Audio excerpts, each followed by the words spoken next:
ਦਿਹਾੜੀ ਸ਼ਾਮਾਂ ਵੇਲੇ ਸ਼ਹਿਰੋਂ ਪਿੰਡ ਨੂੰ ਬੱਸ ਆਵੇ ਤੇ ਬੁੱਢੜੇ ਮਾਪੇ ਹਾਰਨ ਦੀ ਆਵਾਜ਼ ਨੂੰ ਸੁਣ ਕੇ ਕੰਬਦੇ ਕੰਬਦੇ ਬੂਹੇ ਵੱਲ ਨੂੰ ਟੁਰ ਪੈਂਦੇ ਨੇ।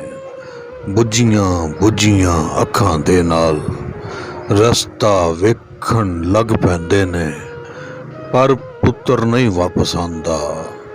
ਰੋਜ਼ ਦਿਹਾੜੀ ਸ਼ਾਮਾਂ ਵੇਲੇ ਜਦ ਵੀ ਬੱਸ ਦਾ ਹਾਰਨ ਵੱਜਦਾ, ਬੁੱਢੀ ਬੁੱਢੜੇ ਦੇ ਸਿਰ ਉੱਤੇ ਅਕਲਾਪੇ ਦਾ ਬੱਦਲ ਗੱਜ ਕੇ ਅੱਖੀਆਂ ਰਾਹੀਂ ਰੱਜ ਕੇ ਵਰਦਾ। ਪੁੱਤਰ ਕਿਉਂ ਨਹੀਂ ਵਿਹੜੇ ਵੜਦਾ, ਪੁੱਤਰ ਕਿਉਂ ਨਹੀਂ ਵਿਹੜੇ ਵੜਦਾ।